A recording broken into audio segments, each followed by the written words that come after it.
Bonjour à tous, bienvenue et merci de nous rejoindre aujourd'hui pour ce webinaire AWS Transforme le sport que je suis ravi d'animer.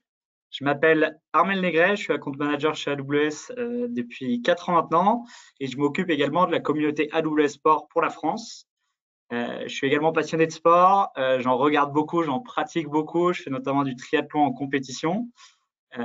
Et nous avons également côté AWS la chance d'avoir Eric Borfer côté marketing qui s'occupe de l'ensemble des manifs. Donc si vous entendez son prénom, il est bien présent, ne vous inquiétez pas. Et pour commencer peut-être, laissez-moi vous présenter nos invités de ce jour. Donc je suis accompagné de notre partenaire SnefLab et également de l'un de nos clients, donc l'UCPA. D'abord à tous les trois, Jean-Marc, Hugues et Alexis, merci d'être avec nous ce jour. Je vous laisse peut-être vous présenter. Merci Armel, alors je commence. Donc Hugues Gendre, je suis le DSI de l'UCPA. Bonjour, je suis Jean-Marc Garzulino, directeur commercial de SnefLab. Et bonjour, du coup, Alexis. J'ai rejoint récemment SnefLab justement après avoir travaillé 2 ans et demi dans le sport professionnel au sein de l'Olympique de Marseille. Top, merci à tous les trois. Pour commencer peut-être, sport et technologie sont aujourd'hui incontournables. On le voit avec de nombreuses innovations, on le voit également dans l'engouement dans ce secteur. On a pu le voir par exemple dans la dernière Coupe du Monde au Qatar avec un ballon connecté entre la FIFA et Adidas. On le voit également avec le succès des plateformes sociales sportives comme Strava, comme Zwift. Et donc si on fait un parallèle, comme la vidéo, comme la musique, le sport est en train de devenir un flux de données qu'on peut analyser avec une quantité de données derrière qui est colossale et qui est surtout riche d'enseignements. Pour vous donner un exemple, par exemple sur Strava, qui est le premier réseau social sportif aujourd'hui au monde, chaque semaine, c'est 40 millions de téléchargements d'activités sportives qui sont enregistrés. Donc, je ne sais pas si vous imaginez ce que représente 40 millions, mais ça représente la population entière du Canada ou même de la Pologne. Et donc, la libération et la démocratisation du potentiel de cette information, à la fois dans le sport pro et également le sport amateur, a déjà commencé à transformer l'industrie du sport et à définir la façon dont on pratique au quotidien, la façon dont on regarde, la façon dont on analyse et plus globalement, la façon dont on vit le sport au quotidien. Donc, on est ensemble aujourd'hui pour une bonne heure. Je suis super heureux d'animer ce webinaire qui est le premier pour un niveau mondial chez AWS sur le thème du sport. C'est important pour nos équipes d'avoir cet impact pour l'écosystème Sportech en France au vu des grands événements qui nous attendent, que ce soit la Coupe du Monde de rugby en fin d'année ou même les JO l'année prochaine. On peut passer rapidement à la partie agenda. Donc, on a 4 parties aujourd'hui. Une première partie sur une présentation que je mènerai de l'empreinte d'AWS dans l'industrie du sport. Et on enchaînera avec un retour d'expérience donc de Hugues côté UCPA, également d'Alexis et de Jean-Marc, donc notre partenaire SnefLab. Et on finira ce webinaire par quelques questions-réponses avec vous, nos auditeurs, en prenant directement vos questions dans le chat, mais en fin de webinaire du coup. Sans plus attendre, je vous propose du coup d'attaquer directement ce sujet sur la puissance d'AWS au service du sport. Donc, parmi les meilleures organisations sportives au monde aujourd'hui, que ce soit des fédérations, des ligues, des clubs, donc les titulaires de droit, donc la NFL, la F1, la Bundesliga, les diffuseurs de contenu et de médias, donc France TV Sport, Eurosport, Warner Bros, TF1 ou Sky, des équipementiers retailers également, donc des Nike, des Adidas, des Under Armour, des Decathlon, et également les nouveaux acteurs dits digital natifs, donc que ce soit les Strava, des Peloton, des Zwift, comme on parlait en introduction. Tous utilisent AWS pour créer des solutions dites pilotées par la donnée et finalement réinventer la façon dont nous, sportifs et également amateurs, regardons, pratiquons ou même analysons le sport. Et donc, il y a 2 façons de voir le sport chez AWS. Le premier étant comme un véhicule marketing, donc à travers des partenariats sportifs donc de haut niveau, la NFL, la NHL. Vous avez sans doute peut-être aussi aperçu un logo AWS par exemple sur un Grand Prix d'F1. Donc bien sûr avec derrière des enjeux donc de sponsoring qui représentent une vitrine pour AWS pour montrer la puissance des technologies cloud et l'ensemble des technologies qui sont associées à grande échelle. Et donc on utilise le sport pour raconter une belle histoire avec un effet halo sur d'autres industries. Donc ça, c'est le premier angle de point de vue d'AWS sur le sport. Le deuxième est bien sûr d'un aspect technologique, d'un point de vue innovation, et comment le cloud peut aider l'industrie, peut aider l'écosystème à se moderniser, à se transformer, à innover, avec des clients qui dépendent également d'industries qui sont adjacentes, comme les télécoms, les médias, le retail, le gaming, avec le e-sport par exemple. Donc on a plusieurs grosses technos ou grandes technologies qui sont au cœur de l'innovation sportive chez nos clients. Donc on a bien sûr l'Internet des objets, l'IoT pour connecter le terrain ou les balles, les sportifs, pour fournir de la donnée en temps réel. Je pense par exemple aux 6 Nations, le tournoi de rugby. On a également le computer vision pour connaître la position d'un joueur sur un terrain via les caméras qui sont situées dans le stade. On a également l'intelligence artificielle pour traiter en temps réel, pour automatiser, pour analyser les performances d'un joueur. On a également le machine learning, bien sûr, pour produire ces statistiques, par exemple. Et on a également le HPC, qui est le calcul de haute performance, qui redessine notamment les voitures des courses de Formule 1 ou même les voiliers de l'America's Cup. Après avoir échangé avec une centaine de clients dans l'industrie du sport, nos clients nous remontent quelques challenges, ou en tout cas les principaux challenges que nos clients nous remontent dans l'industrie peuvent être regroupés en 4 thématiques que vous voyez à l'écran. Donc la première parle bien sûr de l'amélioration, de l'engagement et de l'expérience autour des supporters. Donc comment les organisations sportives aujourd'hui bataillent pour attirer des nouveaux fans, des nouveaux pratiquants, spécialement pour une audience plus jeune, plus internationale. Donc comment attirer ces fans et comment surtout derrière mieux les connaître. Donc ça va bien sûr sur des médias comme la télévision, comme le mobile, comme les réseaux sociaux, comme le e-sport, donc le gaming ou même le streaming. Deuxième grand challenge que nos clients nous remontent, qui est autour de la donnée, bien évidemment encore un acteur comme AWS. Donc comment transformer les données en informations clés, en informations actionnables, et donc comment avoir une meilleure exploitation du potentiel de la donnée derrière. Et donc, comment derrière, on optimise le retour sur investissement, on génère par exemple des nouveaux modèles commerciaux. Troisième grand challenge que nos clients nous partagent, donc ce troisième challenge est autour de la diffusion de médias, qui est particulièrement intéressant en France au vu de Prime Video qui a racheté les droits de la Ligue 1 ou de Roland-Garros, comme certains d'entre vous doivent le savoir, et également parce qu'on a une quantité de grands événements sportifs à rayonnance mondiale en France, et ces événements génèrent une quantité de data qui est importante, également une quantité d'investissement et d'équipement derrière qui est colossale, et un bon nombre d'équipes, de personnes qui sont impliquées dans la production vidéo du sport, qui est souvent très coûteux avec des capex qui sont lourds et souvent peu flexibles. Et donc, nos clients nous interrogent sur comment le cloud aujourd'hui peut aider ce modèle à se transformer. Dernier grand challenge que nos clients nous remontent dans l'industrie, autour donc de la durabilité de la pratique du sport, ou en tout cas de l'activité de la pratique du sport, et donc comment avoir une activité à plus faible impact au vu de la nécessité climatique d'aujourd'hui, et également des attentes des fans qui attendent également que leur organisation sportive préférée soit plus respectueuse, elles aussi, de l'environnement. Et donc, je pense là, par exemple, à des sports qui parcourent le monde, sans les nommer, par exemple, la Formule 1, qui utilise 2 avions cargo complets avant chaque course, un pour les équipements de diffusion et un autre pour les voitures. Et donc, en migrant une partie de leur charge de calcul ou des équipements dans le cloud, on les aide à rendre peut-être un petit peu plus durable la façon dont ce sport aujourd'hui est géré. Basé sur ces retours et ces discussions avec nos clients, on a identifié 5 grands domaines de solutions où le cloud peut aider l'industrie du sport et peut vous aider demain à innover. Je vais les citer rapidement parce qu'on va revenir un à un sur ces 5 thèmes et s'assurer que je vous donne également après avec nos invités des exemples concrets sur ces exemples. Donc le premier autour de l'engagement des fans, le second autour du smart venue, c'est-à-dire l'optimisation des enceintes sportives, le troisième autour de la diffusion des médias dans le cloud, un quatrième autour de l'analyse de la performance sportive et un cinquième autour de la transformation de l'IT, la transformation numérique de ces organisations.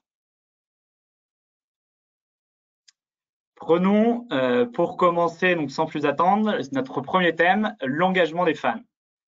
Donc les équipes, les ligues aujourd'hui se précipitent vers l'innovation au nom de leurs fans et souhaitent créer la prochaine expérience qu'ils adoreront par la suite. Et donc, ils souhaitent accroître forcément la portée de leurs initiatives, l'engagement, la rétention et surtout la connaissance de leurs fans, de leurs supporters. Donc, que ça soit avant un match, après un match ou même pendant le match sur une myriade de plateformes et de médias. Et un exemple que j'aime beaucoup qui montre l'importance de cette connaissance des fans et l'importance de la donnée qu'il y a autour, et donc ça plaira aux fans de football qui sont présents aujourd'hui dans notre audience. C'est le cas du nouveau sponsoring du FC Barcelone avec Spotify, donc qui vise à combiner deux activités, donc le divertissement et le monde du football, et connecté avec ce nouveau public. Donc c'est un contrat qui a été signé récemment, donc l'année dernière, à plus de 280 millions. On espère d'ailleurs qu'ils vont pouvoir acheter Messi peut-être avec cet argent, on ne sait pas encore. Et donc Spotify a publiquement annoncé qu'ils auraient fait une plus grosse offre de financement si le Barça connaissait mieux sa base installée de 400 millions de fans. Et donc, ils se sont rendus compte, Spotify, pendant les négociations, que le Barça ne connaissait uniquement moins d'1%, donc soit 4 millions quand même sur la base existante, mais qu'ils connaissaient une base assez restreinte de leurs fans. Et donc, ceci explique aussi le montant et l'impact direct business qu'a cette connaissance sur les fans. Et donc, AWS aide ces organisations. Tu peux revenir sur la slide juste avant, Eric, s'il te plaît. AWS aide ces organisations à exploiter les données, à promouvoir, à monétiser et offrir des expériences personnalisées aux fans. Et donc, ça passe par la construction d'une meilleure stratégie pour connaître ses clients, c'est-à-dire capturer, stocker, gérer, analyser les points de données à grande échelle pour mieux comprendre ses supporters et leurs préférences derrière. Ça passe également par l'interaction et comment augmenter cette interaction avec des fans. Donc, comment les aider à s'impliquer davantage dans l'activité sportive en leur offrant, par exemple, les meilleurs moments ou le meilleur moment du match poussé par contenu derrière ou pousser le bon contenu au bon moment quand ils en ont envie. Ça passe également par offrir de nouvelles expériences qui sont débloquées grâce à la technologie, par exemple avec l'apprentissage automatique, l'intelligence artificielle pour stimuler l'engagement. Et donc là, on mise sur la gamification, sur l'immersion, sur l'interaction de ce contenu pour créer une expérience qui est plus engageante pour les fans. Et donc, pour vous donner un exemple concret de l'utilisation d'AWS, et toujours pour les fans de football dans nos auditeurs, regardons peut-être ensemble le cas de la Bundesliga, qui est la première ligue nationale de football en Allemagne.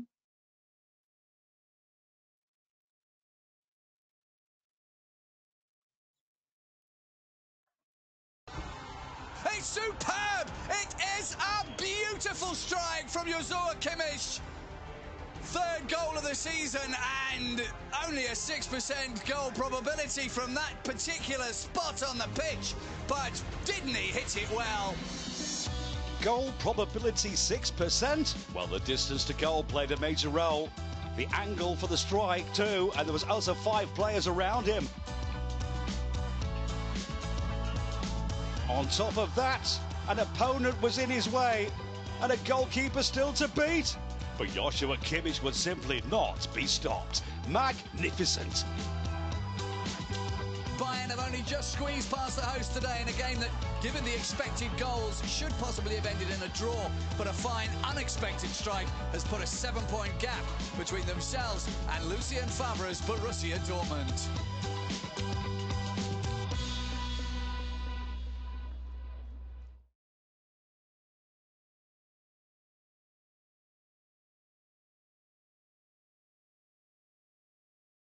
Donc, si on prend du recul sur cet exemple que vous venez de voir, la Bundesliga est capable aujourd'hui d'utiliser des données brutes en direct en utilisant le machine learning et l'analytique d'AWS pour générer de la statistique afin d'enrichir l'expérience des fans.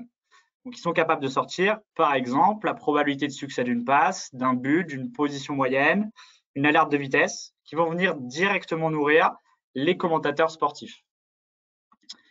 Si on regarde un petit peu plus dans le détail, comment ça fonctionne, comment ça marche. Donc, comme vous le voyez à l'écran, tout commence avec 16 à 24 caméras qui sont situées dans le stade. Ces caméras capturent l'état exact du jeu 25 fois par seconde, ce qui est pas mal, ce qui est beaucoup. Ces données en phase 2 sont directement envoyées sur AWS et elles sont transformées grâce à nos services d'AIML. En étape 3, va venir une couche de visualisation pour transformer ces données en un fait de match, en une probabilité de marquer un but, par exemple dans ce cas-là. Ce fait de match en étape numéro 4 est ensuite partagé avec les diffuseurs, avec l'application de la Bundesliga, dans les 500 millisecondes suivant la réception de la donnée, ce qui se fait vraiment dans un temps très très court, quasi instantané. Et donc, si on prend l'exemple du but de Kimmich que vous venez de voir, et on regarde peut-être un petit peu plus en détail comment est calculée cette probabilité de 6% de marquer un but à partir de cette situation. Donc, l'algorithme derrière va prendre des data points qui sont prédéfinis à l'avance, bien sûr, pour calculer un ratio, pour calculer une probabilité de marquer. Donc, par exemple, l'algorithme va prendre et va capter ici les joueurs qui sont dans la ligne de vue de Kimmich. Donc, en numéro 1, comme vous voyez à l'écran, on a Roman Bürki qui est le goal, bien sûr. On a également un défenseur central, le numéro 16 que vous voyez à l'écran, qui est Manuel Akanji. Donc, on a ces deux joueurs, par exemple. On a également, dans l'algorithme qui est pris en compte, l'angle par rapport au but. Donc, on a Kimmich à un angle environ à 18 degrés. On a également la distance du gardien de but par rapport à son but. On a également la distance du buteur. Donc, Kimmich, aujourd'hui, là, est à 20 mètres. On a également sa vitesse de déplacement pendant son tir. Donc, il est à 12 km/h. Et on a également, par exemple, un autre critère, la pression que les défenseurs adverses mettent sur l'attaquant. Et c'est la combinaison de l'ensemble de ces éléments qui va permettre de calculer une probabilité de marquer en une fraction de milliseconde. Et derrière, bien sûr, comme on le disait, derrière directement alimenter les commentateurs sportifs en direct et venir enrichir le suivi du match en temps réel. Et donc, on tombe sur cette probabilité de 6,41%, qui prouve à la fois la difficulté de l'action et surtout du talent de Kimmich sur ce but. Si on passe maintenant à notre deuxième domaine de solution, si vous avez bien suivi chez AWS, qui est l'analyse de la performance ou des performances. On est capable aujourd'hui de collecter un ensemble de données sur l'athlète, sur l'arbitre, sur une voiture, un vélo, une balle de tennis et bien sûr un sportif amateur également. J'imagine que dans nos auditeurs aujourd'hui, certains d'entre vous ont par exemple une montre connectée. Donc moi, le premier, j'ai ma Garmin au poignet. Et donc, on est capable de collecter de la donnée durant son sport, à l'entraînement ou directement pendant un match. Pourquoi analyser cette donnée? 3 éléments de réponse à cette question. Première réponse assez évidente, bien sûr, pour optimiser la performance du sportif lui-même. Donc derrière, via ses entraînements, via ses séquences de jeu, via ses plannings, via sa nutrition ou via son coaching. Un exemple pour le coaching va être par exemple d'établir un modèle de machine learning qu'on souhaite réaliser. On va apprendre de ce modèle sur les gestes ou les phases de jeu qu'on doit réaliser ou qu'on souhaite répéter et voir comment l'équipe ou comment le sportif se conforme par rapport à ce modèle ou quels éléments de comportement doit modifier le sportif pour y arriver. Et donc, ces éléments derrière vont venir alimenter le coaching et alimenter du coup les équipes techniques derrière. Un autre exemple sur la vidéo, elle peut être utilisée également sur le recrutement. Donc, on est capable d'extraire avec du computer vision et de détecter les jeunes talents via du computer vision, se déplacer uniquement pour les joueurs à plus forte valeur ajoutée selon des critères qui sont prédéfinis à l'avance, par exemple. On peut également faire de l'indexion vidéo, c'est-à-dire retrouver et visualiser, je ne sais pas, par exemple, toutes les têtes de Cristiano Ronaldo quand il était encore au Real Madrid ou en ce moment à Roland-Garros, l'ensemble des coups droits d'Alcaraz. Et donc, toute cette donnée, toutes ces images vont être après récupérées pour alimenter le staff des équipes techniques et des joueurs derrière. Donc, pourquoi analyser cette donnée? Bien sûr, pour la partie performance. Un deuxième sujet va être l'amélioration de la stratégie concurrentielle. Donc, comment garder une longueur d'avance sur d'autres équipes avec des informations qui sont stratégiques ou avec des informations à actionner. Par exemple, en Formule 1, ils sont capables de sortir des prédictions de déplacement d'une voiture à l'arrière en direct. Encore en natation, sinon, je pense par exemple à la Fédération australienne de natation qui, pendant les JO de Tokyo de 2020, sur une épreuve de relais, ils ont été capables de dresser des scénarios avec les services de machine learning d'AWS et de prédire les équipes du relais, donc les équipes adverses qui seraient susceptibles d'être déployées en face par les rivaux. Et derrière, surtout, de combiner et de suggérer surtout la meilleure combinaison possible dans leur propre équipe à mettre en face et à aligner. Et ils ont raflé, du coup, d'ailleurs, cette année-là, dans les JO, plus de 21 médailles, ce qui a été un record complet pour la fédération. Donc, pourquoi analyser cette performance, cette donnée, pardon? Bien sûr, pour analyser la performance, pour garder un avantage concurrentiel, Et enfin, dernier axe, pour améliorer la santé et la sécurité des sportifs. Donc, par exemple, on va être capable de sortir des données critiques sur la santé d'un athlète pour l'aider à atteindre une performance et bien sûr en assurant sa sécurité. Et on va y revenir avec un autre exemple. Et donc, l'analyse de ces données permet d'être meilleur dans son sport, d'améliorer la performance, de prendre de la décision stratégique, d'améliorer le recrutement, d'améliorer l'arbitrage également. On pense à la VAR au football, par exemple, et également à faire de la prévention sur les blessures. Donc, un exemple intéressant chez AWS, c'est le cas de la NFL, donc la Ligue nationale du football américain, qui a créé le programme du Digital Athlete, qui est utilisé aujourd'hui dans tous les matchs pour toutes les séances d'entraînement. Et donc, ils ont été capables de construire une représentation virtuelle à 360 degrés de l'expérience d'un joueur dans la ligue. Et cet athlète numérique génère une image précise de ce dont un joueur donné a besoin pour donner le meilleur de lui-même et surtout prévenir ou récupérer des blessures derrière. C'est-à-dire qu'ils ont engendré une capacité de données pour adapter derrière les charges d'entraînement, la rééducation, la récupération en fonction de la donnée précédente des matchs ou même post-impact. Ils ont été capables d'aller un petit peu plus loin également dans l'analyse et d'avoir un impact sur les équipements. Donc, ce qui va intéresser peut-être dans notre audience les retailers s'ils sont présents, pour renforcer et retravailler certains produits. Et donc, in fine, ils améliorent la sécurité des joueurs et surtout, ils font de la prévention. Donc, creusons un tout petit peu plus loin cet exemple de prévention. La NFL aujourd'hui capture l'ensemble des données des joueurs, des ballons, des arbitres, donc les données de vitesse, de localisation, de position sur un terrain. Ils capturent jusqu'à 3 téras de données chaque semaine de match, ce qui est colossal. Et donc, ils ont réussi à identifier les facteurs qui favorisent les commotions cérébrales. Donc, ils ont analysé, par exemple, la vitesse du joueur, la direction du joueur, l'impact, sa nature, pour développer derrière un test en laboratoire et être capable de tester la résistance de leurs équipements derrière. Et donc, ils ont généré ce volume de données pour analyser, par exemple, l'ensemble des casques qui sont utilisés dans la ligue. Ils ont pu classifier derrière l'ensemble des casques du plus résistant au moins résistant et redévelopper des nouveaux casques plus sûrs pour éviter les commotions cérébrales. Et derrière, faire de la prévention, encourager les joueurs à adopter un casque plus sûr. En 2016, au moment du lancement de cette étude, il y avait un tiers des athlètes qui utilisaient le casque noté plus sûr.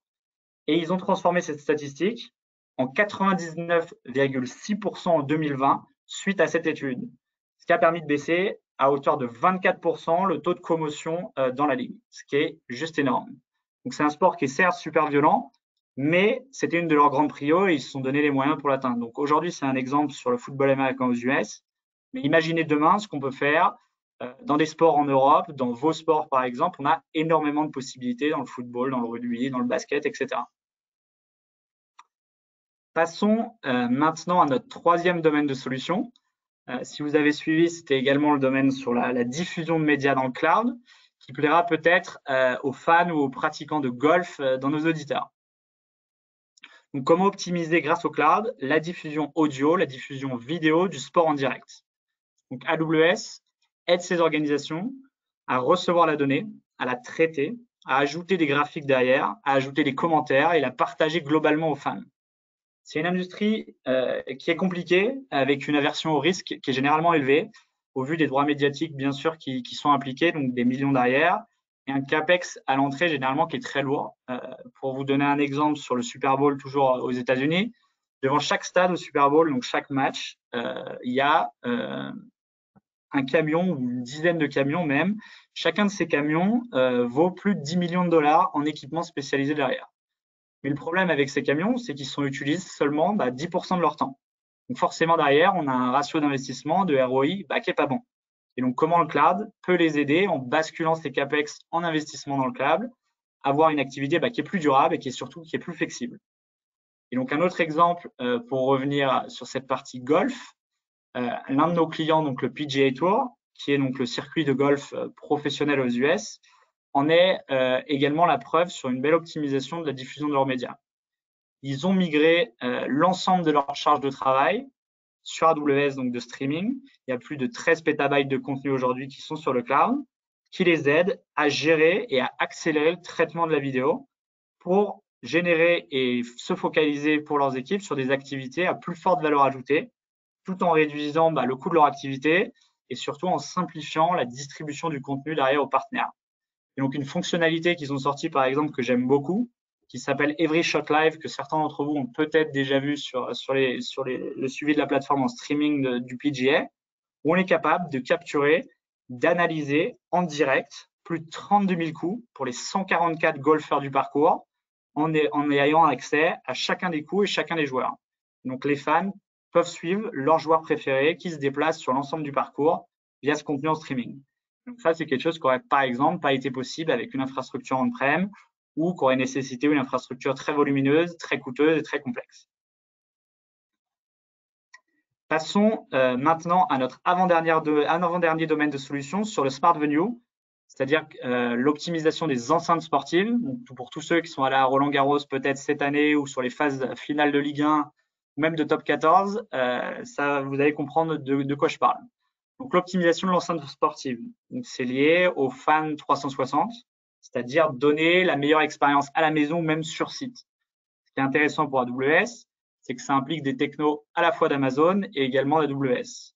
Donc, AWS aide les propriétaires de ces sites sportifs à la fois à améliorer l'expérience en amont d'un événement.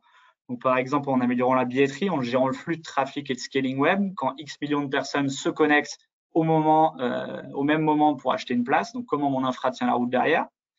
Également, AWS aide les fans dans un stade à réduire peut-être, par exemple, la file d'attente, savoir où égarer sa voiture, recevoir à manger ou à boire à son siège. Et également, à optimiser la gestion du site global, donc de manière plus rentable, de manière plus sécurisée, plus durable.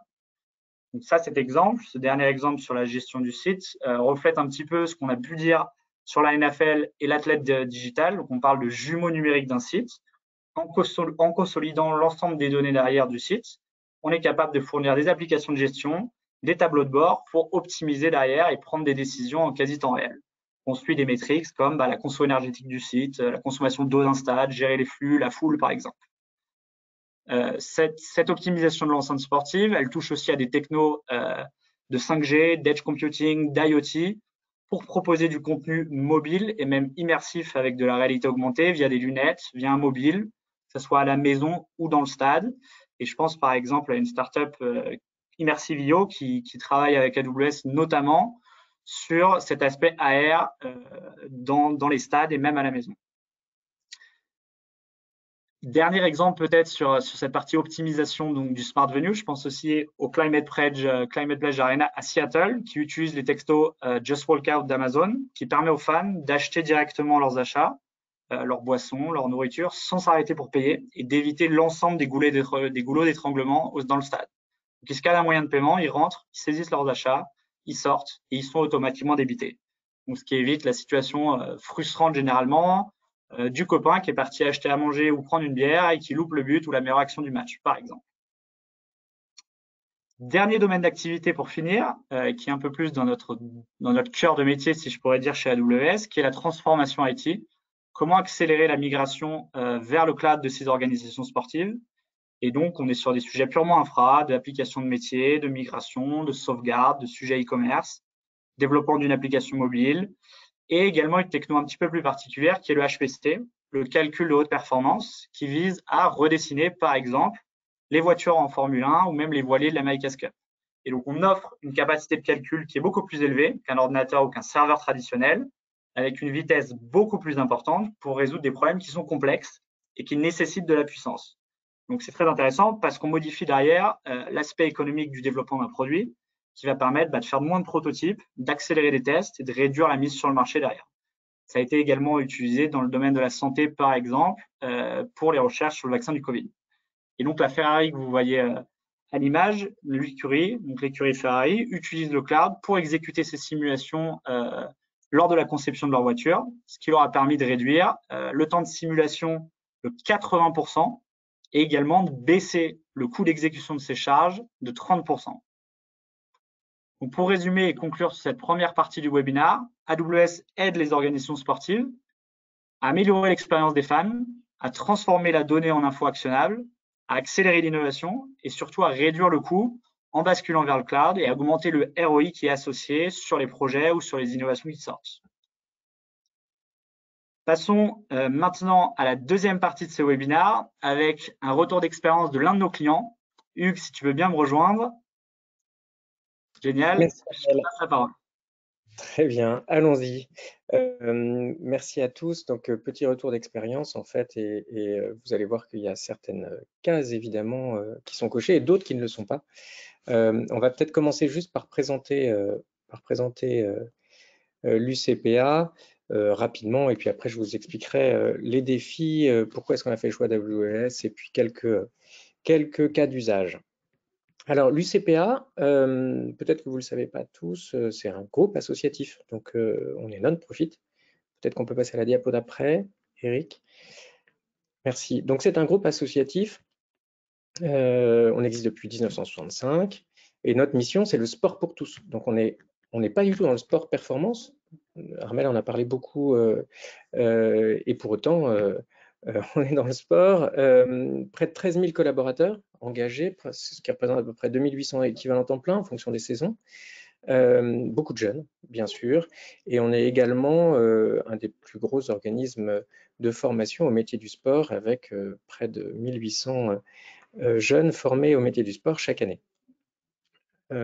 Sur la diapo d'après, l'UCPA, probablement qu'une grande partie d'entre vous connaît le métier de l'UCPA dans les vacances sportives pour les jeunes et les moins jeunes.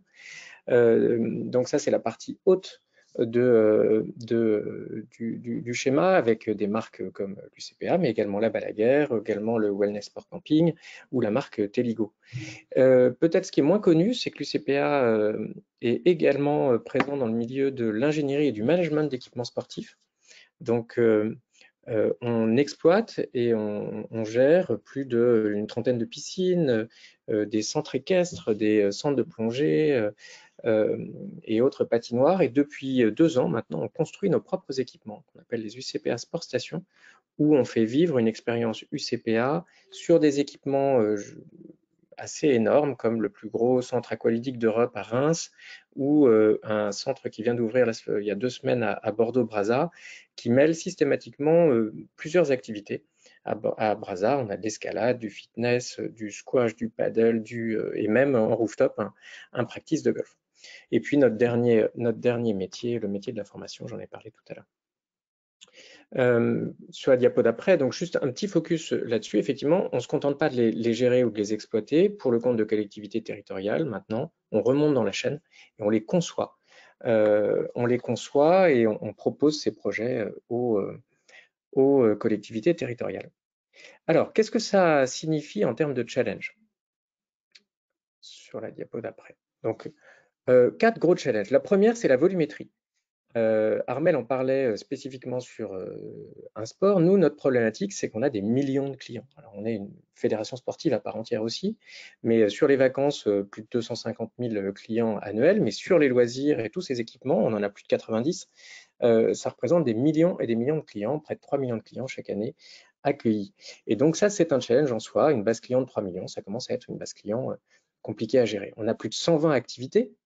Donc, ce n'est pas un sport en particulier, mais il y en a 120 et on a ce qui sont répartis sur plus de 200 centres. Donc, cette volumétrie en soi représente un challenge. La mise à l'échelle est le deuxième challenge, parce qu'au-delà de cette volumétrie, tous les ans, on ouvre des sites. Donc là, cette année, on va ouvrir, on a déjà ouvert 4 sport stations, mais on va ouvrir encore 2 d'ici la fin de l'année. Et en plus, on acquiert des délégations de services publics. Donc, si bien que chaque année, on ouvre à peu près une dizaine de sites.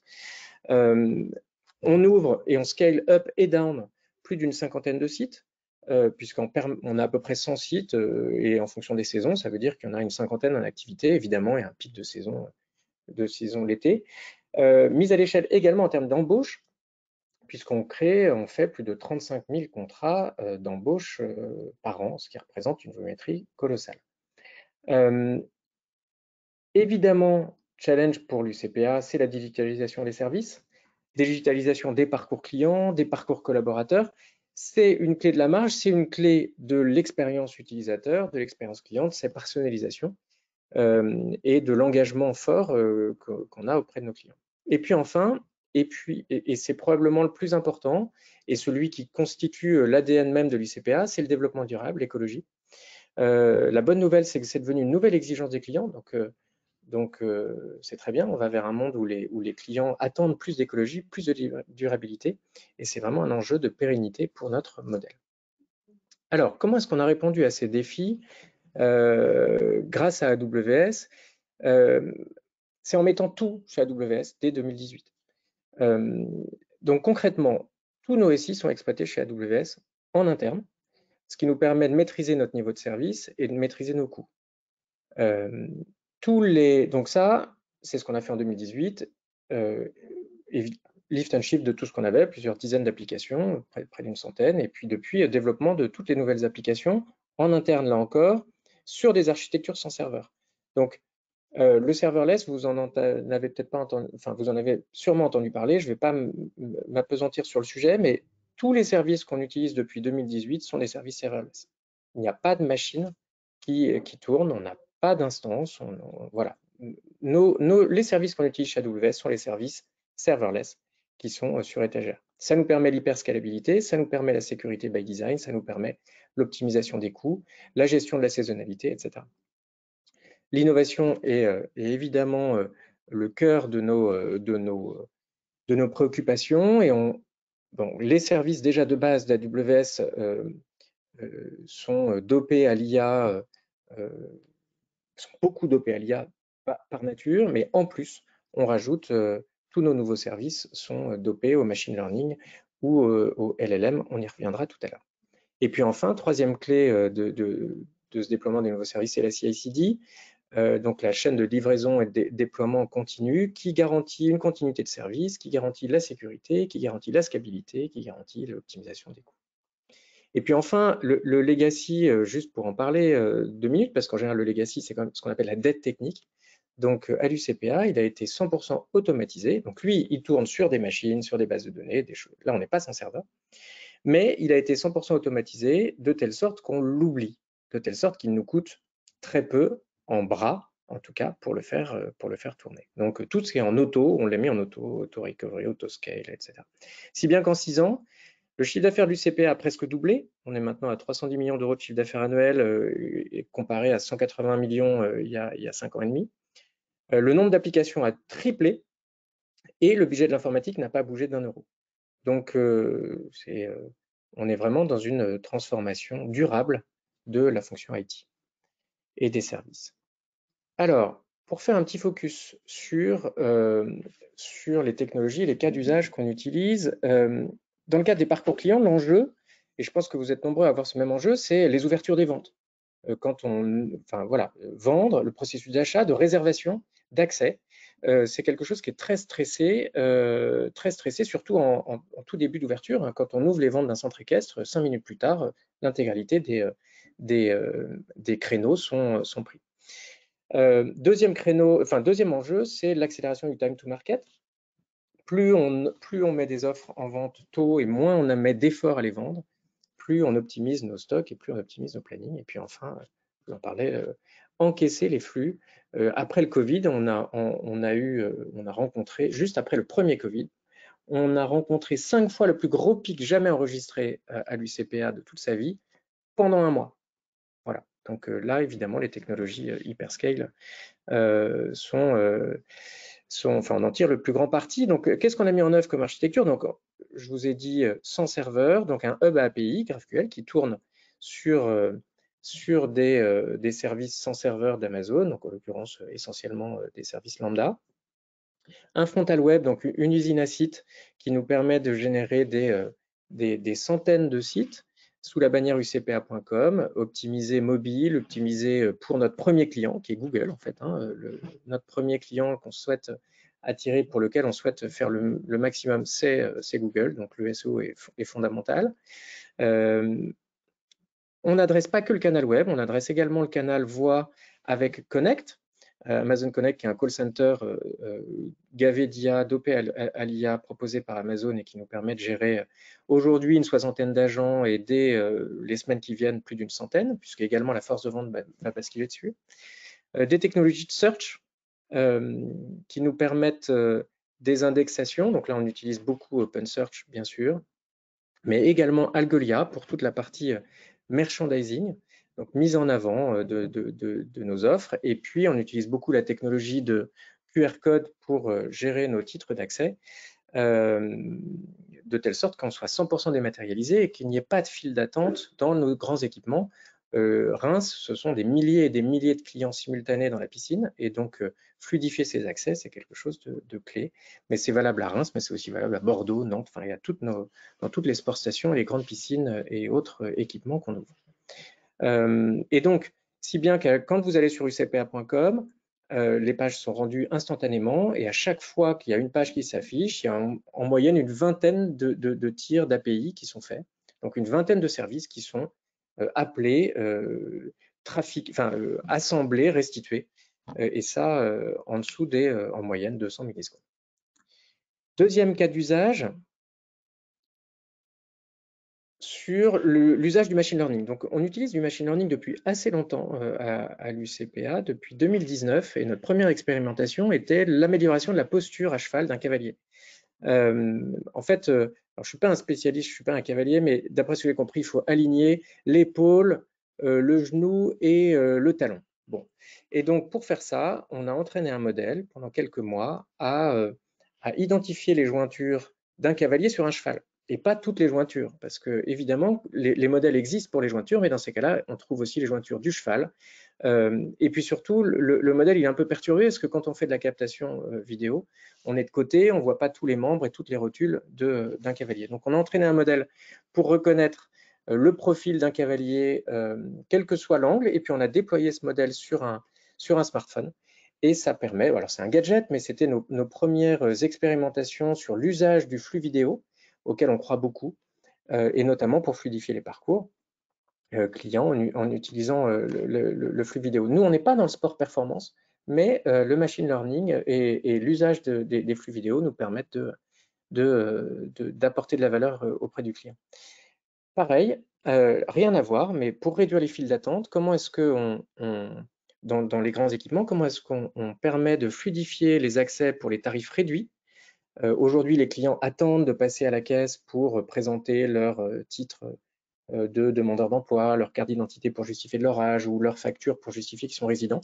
Nous, on a entraîné un modèle de machine learning et cascadé des IA sur étagère d'Amazon pour extraire les données, comprendre les données, et de telle sorte qu'on permet d'accéder de manière fluide aux clients qui ont des tarifs réduits. Juste depuis leur application, depuis leur smartphone, ils photographient leur pièce justificative et si ça match, on accélère leur parcours et on fait la vente. Troisième cas d'usage, c'est la plateforme data. Donc effectivement, quand on a des millions de clients, quand on veut améliorer l'engagement et quand on a des dizaines de milliers de collaborateurs, la data qualifiée, c'est la clé pour la productivité, c'est la clé pour le service, la personnalisation de l'expérience client et pour le pilotage prédictif de notre activité. Donc on utilise tout ce qui se fait de mieux chez Amazon sur la plateforme data, et j'avoue que c'est quand même des services assez magiques. Donc un data lake avec un système de bronze, silver, gold, de la data visualisation, et puis l'intégration de SageMaker au milieu pour toute la prédiction. On fait ça 100% en interne, 100% sur les composants AWS, et ça fait le café. Et puis enfin, dernier cas d'usage, la relation client omnicanal. Donc là, les enjeux sont aussi importants. On parlait beaucoup du flux web, mais il y a également le flux voix, et puis il y a également le flux chatbot. Et donc, Connect, on l'a déployé. Et ce qu'on est en ce moment en train de faire, c'est de plugger des large language models. Donc, c'est vraiment le sujet hype du moment avec les Bedrock et autres modèles titans d'Amazon pour faire du résumé, pour faire de la catégorisation, pour alimenter de la base de connaissances et puis ensuite pour répondre de manière fluide avec des agents conversationnels, des chatbots conversationnels. Ce qui nous permettra d'accompagner la croissance de l'UCPA, qui est forte, ce qui nous permettra de réduire le temps d'attente pour les clients et de maîtriser nos coûts, puisque c'est quand même la clé aussi de la durabilité de l'UCPA. Et j'en ai terminé. Merci beaucoup. Ouais, merci Hugues pour ce partage inspirant de votre utilisation d'AWS. Passons maintenant à la troisième partie de ce webinaire. Et donc, j'invite Alexis et Jean-Marc à me rejoindre pour le partage du coup de SnefLab, qui est notre partenaire technologique avec AWS. Hello Alexis. Est-ce qu'on a Jean-Marc quand même ou... Visiblement, la caméra n'est pas montrée. Désolé pour ça. Okay. Il y a un petit problème On a la voix du coup et Alexis en retour vidéo. Voilà. Est-ce que l'un de vous peut peut-être commencer par nous présenter qui est SnefLab, parce que ce n'est pas forcément un acteur qui est connu du grand public aujourd'hui. Oui, absolument. Alors, SnefLab, c'est une société qui fait partie du groupe Snef, un industriel marseillais, groupe familial créé en 1905, qui est une société multiservice industrielle et énergéticien. Par extension et par acquisition, au fil des ans, on a acquis un savoir-faire dans le génie mécanique, l'ingénierie et la robotique pour 13 000 personnes dans le monde et un chiffre d'affaires d'1,6 milliard d'euros.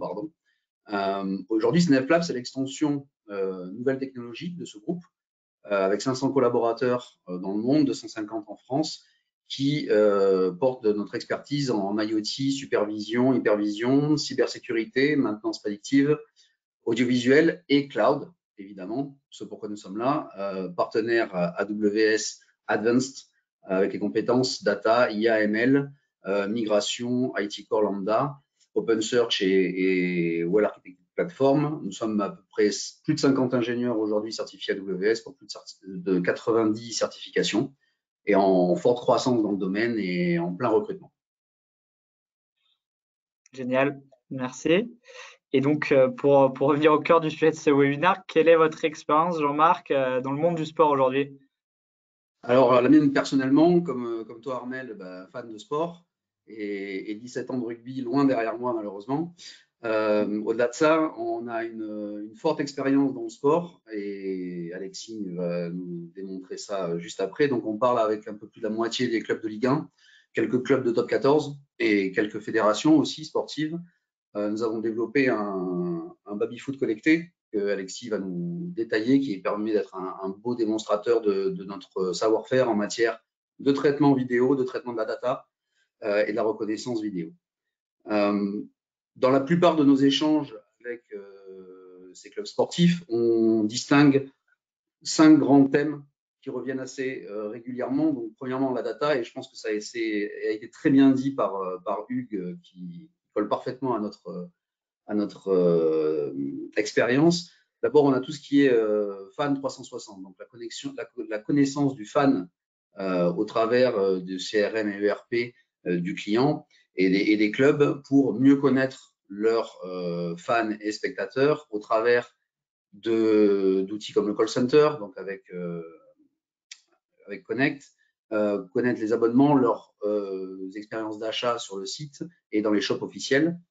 Ensuite, nous avons le sportif 360, donc évidemment beaucoup plus orienté sportif dans sa performance, la santé, la nutrition, les blessures, comment anticiper potentiellement blessures, baisse de régime ou améliorer la performance au moment critique. Tout ça à travers la data et l'IA et le ML. Là-dessus aussi, Alexis va nous présenter ça. On a aussi une forte demande sur tout ce qui est données d'entraînement et de match, sur la vitesse de déplacement des joueurs, leur déplacement, la stratégie en groupe grâce au positionnement GPS, mais aussi à l'acquisition vidéo. Et enfin, on a tout ce qui est scouting, donc recrutement des postes par rapport à leur performance et aux desiderata des entraîneurs et managers sportifs sur les points forts qu'ils recherchent dans les recrutements futurs pour les équipes. Ensuite, on a la vidéo avec l'acquisition, la reconnaissance, l'analyse et l'indexation des vidéos et la capacité, par exemple, de retrouver des séquences spécifiques, comme tu l'as illustré tout à l'heure avec le but de Kimmich, versus des mots-clés pour, encore une fois, améliorer la performance individuelle et aussi la performance collective, et aussi pour la communication entre les équipes et plus largement au grand public.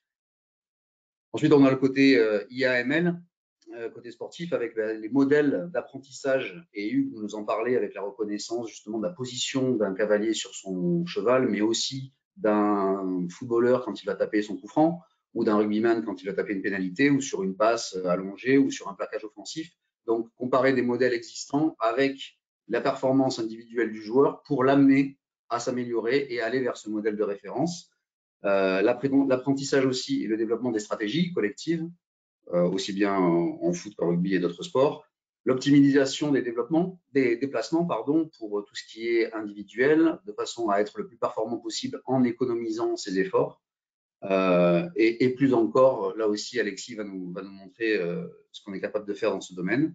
Ensuite, vous l'avez évoqué aussi, il y a tout ce qui est Smart Stadium, avec la billetterie, la vente de billets, le yield management pour mieux gérer la distribution des billets, les déplacements des foules en accès au stade, en sortie, mais aussi pendant les pauses vers les buvettes et trouver des solutions pour améliorer tout ça de façon à ne pas rater effectivement un morceau du match, mais aussi à être en parfaite sécurité, avoir le moins de déplacements de foule possible.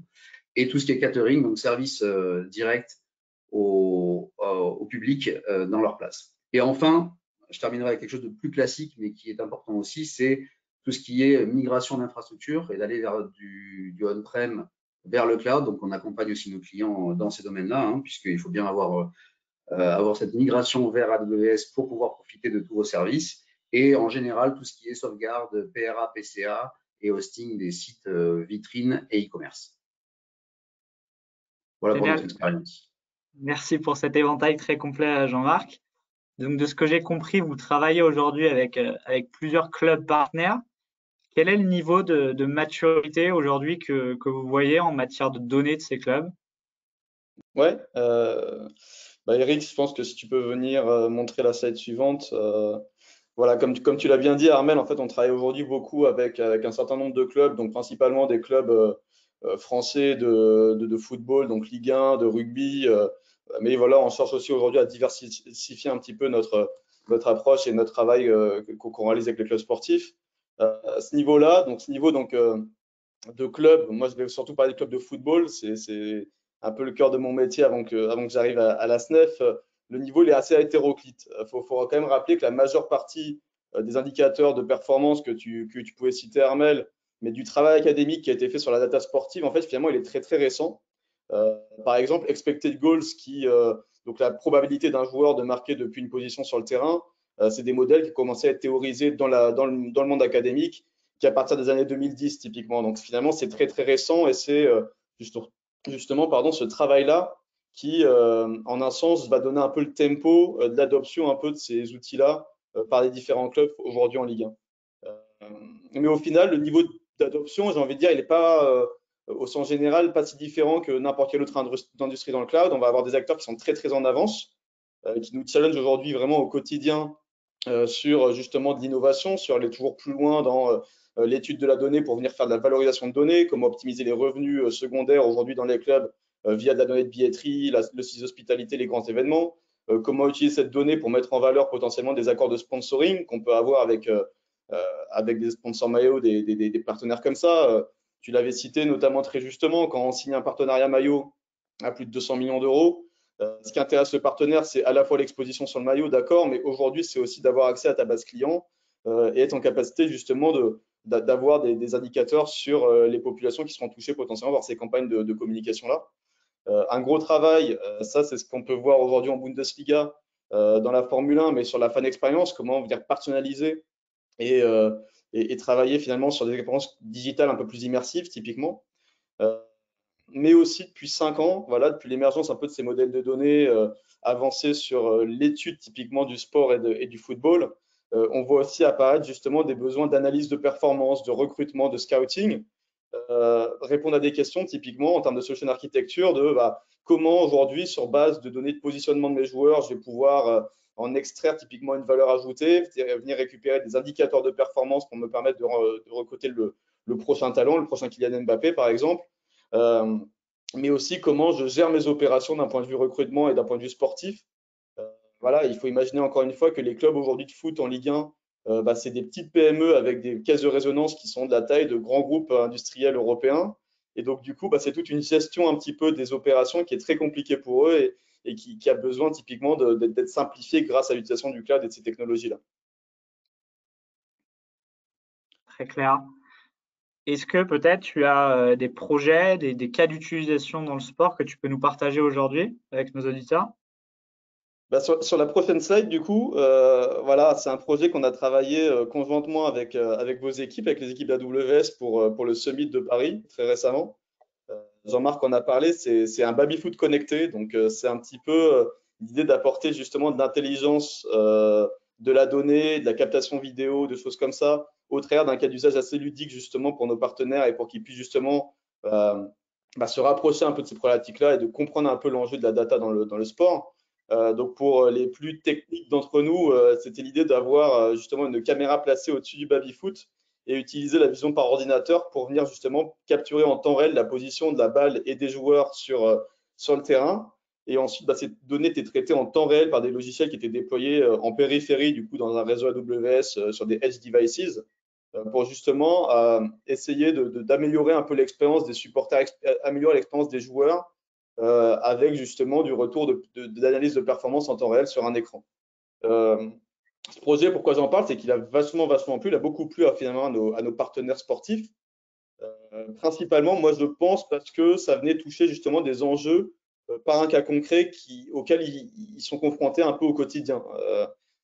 Un exemple de ça, c'est la captation de données vidéo. Aujourd'hui, dans le football, tu l'as cité pour le cas de la Bundesliga, il y a une vraie maturité sur le côté captation de données. Il y a des partenaires, il y a des industriels qui sont justement alignés sur ce secteur-là pour venir proposer des systèmes de captation de données par computer vision. Pour d'autres sports peut-être un peu moins populaires, c'est pas le cas. Et par exemple, un partenaire qui souhaiterait faire du suivi en temps réel de position de joueurs pour du rugby ou pour des compétitions ou des sports qui sont peut-être un peu moins populaires, il n'y a pas forcément de solution qui leur sont proposées pour venir récupérer ces données-là. Et sans données, on ne peut pas faire grand-chose au final. On ne peut pas aller aussi loin qu'on le souhaiterait en termes d'analyse de données, évidemment. Et il y a aussi tout un tas de questions sur justement le côté du temps réel. Ça, c'est un vrai enjeu aujourd'hui pour le sport professionnel. Il faut imaginer que si la target pour des clubs sportifs, c'est d'avoir justement du retour d'analyse stratégique pendant les matchs en temps réel, il faut bien avoir justement le dimensionnement et une plateforme qui permet justement de venir développer ces solutions-là. Donc c'est un cas qui vraiment a résonné aujourd'hui avec les différents acteurs avec lesquels on travaille sur ces sujets d'innovation. Vraiment, c'est un cas qui est super pratique aussi. Si je peux rajouter un élément qu'on a vu, que j'ai eu la chance de voir moi par exemple au Summit de Paris en avril dernier, parce qu'en fait vous êtes capable de montrer tout ce qu'on fait dans un stade directement dans un salon avec l'échelle d'un baby-foot. Et donc du coup c'est assez inspirant pour faire le parallèle qui est assez simple derrière et plutôt pratique en démo du coup. Ouais, et du coup, je me permets de répondre un peu, d'aller plus loin. Sur la prochaine slide, ça montre aussi concrètement, si tu veux, la réalité de la transformation un peu du digital au sein des clubs et la réalité des clubs aujourd'hui en football, quoi. On voit un petit peu qu'aujourd'hui, la question de l'analytics et du football analytics ou du sport analytics, c'est une question d'échelle. Pourquoi? Parce que typiquement, voilà, la donnée de positionnement de joueurs à 25 FPS pendant un match de foot, c'est grosso modo 500 gigas par fichier. 500 gigas fois 10 matchs par journée, fois 38 journées, fois 6 championnats. On arrive vite à des volumes qui sont de l'ordre du pétabit de données. Et donc, du coup, finalement, face à ça, les clubs sont très peu armés, ou en tout cas n'ont pas forcément les équipes nécessaires d'un point de vue data analytics pour venir traiter ces données en haute capacité, facilement en tout cas, pour venir vraiment en extraire une vraie valeur ajoutée, tu vois. Et notre objectif un petit peu du coup chez Snef Lab, c'est pour ça que je les ai rejoints moi, c'est de venir capitaliser un petit peu, si j'ose dire, sur notre expertise dans le cloud, sur l'IAML, sur la data analytics, pour venir proposer justement à nos clubs partenaires des solutions technologiques qui sont vraiment adaptées à leurs besoins dans le sport et aussi les accompagner justement sur des phases d'industrialisation et d'acculturation avec le cloud typiquement, quoi. Donc ça passe par 3 phases qui sont détaillées ici. Donc une phase d'acquisition de données, donc voilà, sur des solutions de captation de données par vision par ordinateur, sur aussi toujours aller plus loin avec ces technologies-là pour potentiellement venir extraire des points de données squelettiques basés justement sur la position des joueurs pendant des phases de tir, des choses comme ça. Uniformiser, synchroniser les données.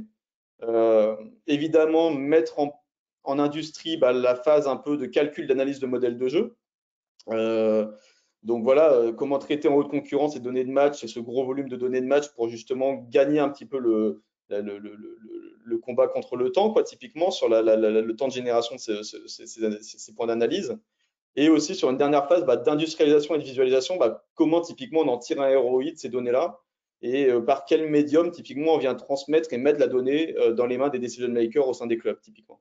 Et là-dessus, pour conclure, on a un très très bon exemple, finalement, je trouve qu'il illustre plutôt bien ce cas d'usage-là. On a une petite vidéo qui montre justement ce travail-là qu'on fait aujourd'hui avec des clubs partenaires sur l'ingestion de données, le travail de la donnée et la génération d'un modèle de données qui nous permettent de mettre en parallèle des phases d'action de jeu avec de l'intelligence de la donnée. Si la vidéo veut bien venir, voilà.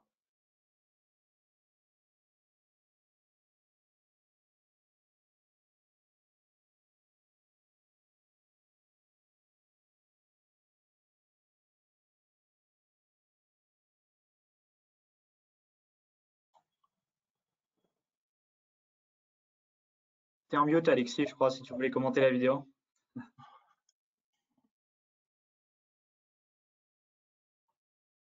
T'es toujours en mute.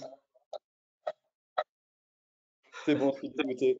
Donc, je disais, voilà, c'était un bon cas d'exemple. Ça s'appelle le pitch control. C'est un des modèles de données que je préfère ici.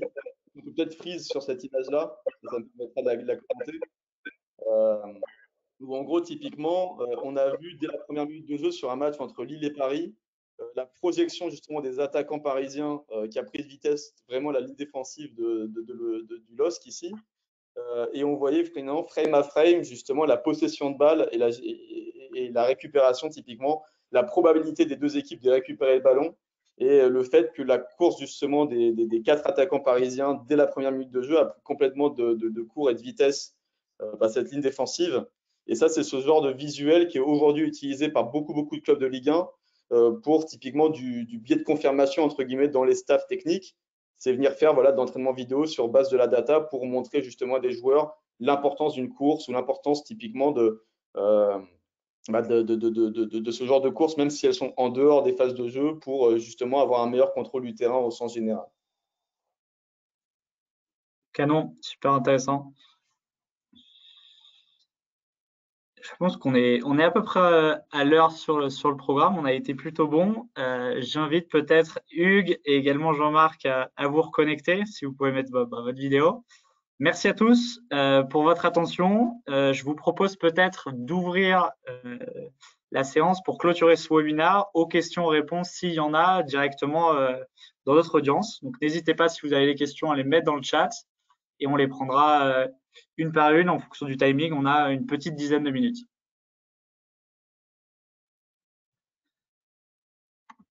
On avait une première question, peut-être que je peux commencer, ça ouvrira le bal. On a une première question qui a été partagée directement sur est-ce que AWS a des projets d'investir en France sur du sponsoring de clubs ou de ligues, par exemple. C'est une question qui revient très souvent dans nos discussions dans le sport globalement, que ça ne se voit pas forcément en France, mais dans d'autres pays.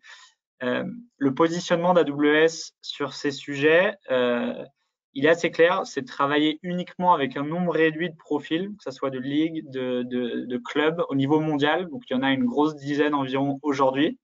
Donc, c'est des dossiers, donc je ne peux pas y répondre directement, mais c'est des dossiers qui sont étudiés au cas par cas et qui sont étudiés en interne pour nos équipes sur des projets de sponsoring. Mais AWS, en tout cas, n'est pas du tout sur une logique de sponsoring massif en investissant dans l'ensemble des clubs et des fédés dans le monde. Donc, c'est vraiment de l'étude cas par cas à un niveau mondial chez AWS.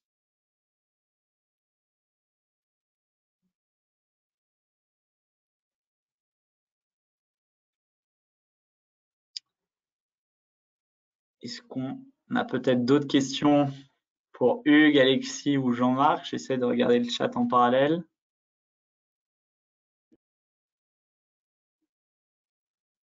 Pas encore. Sur l'accompagnement, peut-être, oui, c'est un bon point. C'est une bonne question. Comment AWS, ou en tout cas SnefLab, par exemple, peut accompagner des clubs ou des ligues même? Je peux commencer par répondre, si vous voulez, Alexis et Jean-Marc, et n'hésitez pas à compléter. En tout cas, côté AWS, on a des équipes qui sont spécialisées dans le sport, avec des experts à la fois business, technique, donc sur des sujets et des thématiques bien précises. Donc, si aujourd'hui, un club, une fédé ou j'ai pas le détail de la personne qui pose cette question, mais si vous êtes intéressé pour creuser le machine learning, le computer vision, on a des experts par thématique qui peuvent vous aider. On s'appuie également sur un réseau de partenaires dont SnefLab fait partie, bien sûr, avec des compétences bien précises. Et donc, on peut vous aider à, bien sûr, dresser un cas d'usage, travailler un cas d'usage que vous auriez déjà en tête et apporter notre expertise, ce qu'on voit également dans d'autres pays ou au niveau mondial chez d'autres clients si c'est nécessaire, vous challenger si on a besoin sur cette approche. Et derrière, on peut aller jusqu'au financement d'un POC, donc d'un test, jusqu'à la sortie d'un MLP. On appelle ça en interne un MLP, en tout cas chez AWS, un minimum lovable product. On n'aime pas trop le terme de viable product. Ou également mettre à disposition des équipes de prototyping, par exemple, pour vous aider à développer ces cas. Et je laisse Armel, ouais, pour compléter, ouais. Alors désolé, la caméra marche toujours pas, mais je suis bien là. Effectivement, on travaille toujours à 3 avec vous, AWS et le client. Je pense qu'il y a déjà une phase d'exploration, donc ne pas hésiter à nous contacter pour toute idée ou tout besoin ou toute problématique pour qu'on puisse en discuter. On peut aussi inspirer les clubs et les fédérations en leur présentant des cas d'usage, du savoir-faire et les faire peut-être un peu rêver pour aller vers ce Most Lovable Product dont tu parlais, mais aussi vers des vraies implémentations et des vrais cas d'usage. Et ça peut commencer par quelque chose d'assez petit pour réellement tester avec un data lake, avec la mise en place de cet environnement, pour commencer à avoir une première expérience et ensuite développer par-dessus et brique par brique, aller vers une solution plus pérenne, plus performante. Donc, je crois beaucoup à ça et dans notre expérience, on a beaucoup de clubs qui sont venus avec des tout petits besoins et use cases et qui ne font que s'amplifier. Donc, n'hésitez pas, j'ai envie de dire, à nous contacter et à vous contacter pour avoir ces échanges et bâtir par-dessus. Alexis, si tu veux compléter. Non, tout à fait. C'est souvent finalement quelque chose qui est assez récurrent aujourd'hui, je trouve, dans l'adoption du cloud et de ces technologies-là par les clubs de Ligue 1. Pour reprendre un peu l'exemple que je connais bien, moi, de mon expérience, c'est souvent on arrive un peu dans le cloud justement avec une vision de move to cloud simplement d'IT classique. Ça, tu l'avais derrière très bien abordé, Armel, sur des solutions purement de migration IT. Et c'est via un peu les programmes que propose AWS que on va être en capacité justement d'avoir des financements, d'avoir potentiellement des opportunités d'innovation justement sur des sujets qui peuvent d'autant plus intéresser les clubs de foot, type l'analyse de données typiquement. Donc, via un peu finalement le pied à l'étrier d'arriver justement sur AWS pour de la migration IT, on en développe un cas d'usage avec un partenaire comme nous-mêmes sur la mise en place d'une plateforme analytics, une plateforme data. On réfléchit ensemble à des solutions, à essayer de répondre à des questions précises, des pain points justement des différents clubs qui souvent vont être différents d'un club à l'autre parce que c'est pas forcément les mêmes équipes, les mêmes structurations. Et on en découle finalement toute cette phase d'innovation et de travail sur Amazon et sur AWS avec ces technologies-là pour venir proposer vraiment de l'innovation d'un point de vue analyse et traitement de la donnée pour aller bien plus loin aujourd'hui, encore une fois, dans cette réflexion-là qu'on fait avec le data sport, quoi.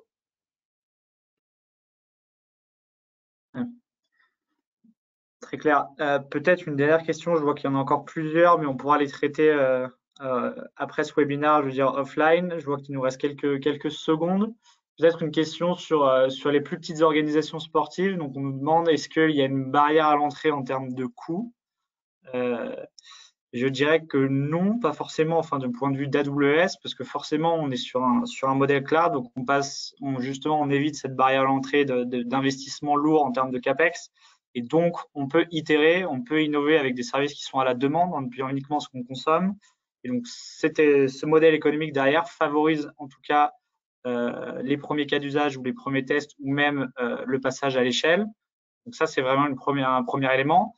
Et deuxième élément, il y a, comme je le disais tout à l'heure, des éléments et des programmes de financement pour venir participer au projet et venir vous aider, vous épauler, que ce soit en termes financiers, mais également en termes d'expertise, si c'est quelque chose qui peut être une barrière dans certaines de vos équipes. Je vois qu'on est pile à l'heure, sauf si Alexis ou Jean-Marc, vous aviez un petit mot à rajouter là-dessus, mais sinon, je vous propose de conclure. Non, tu l'as très bien dit. Et en effet, comme je le disais avant, on peut commencer très petit avec des budgets assez contenus pour aller ensuite vers beaucoup plus si besoin. Et AWS accompagne très bien aussi financièrement dans ce domaine-là. Donc, on peut commencer effectivement sur des tout petits POC et des petits cas d'usage avec des budgets limités, en effet. Et on est ravis de pouvoir y répondre si besoin. Top, ouais. Parfait. Comme Eric disait, on va prendre l'ensemble des autres questions directement en dehors du webinaire. Merci à tous. Merci Hugues, merci Alexis, merci Jean-Marc pour l'ensemble de vos témoignages qui sont inspirants et qui sont vraiment précieux pour AWS. Donc vraiment, je vous remercie chaleureusement. Et merci à vous tous dans l'audience d'avoir participé à ce premier webinaire. Le webinaire sera disponible à la demande dans quelques jours. On vous l'enverra directement par mail. Donc, vous pourrez également le partager si besoin. Et on vous donne rendez-vous pour les prochains événements qu'on organise, avec notamment un événement prévu en fin d'année en présentiel avec l'ensemble des acteurs de l'écosystème de la Sportec pour qu'on puisse rencontrer, échanger et aller un petit peu plus en profondeur sur ces sujets. Merci à tous et très bon après-midi. Merci beaucoup. Merci Armel. Au revoir.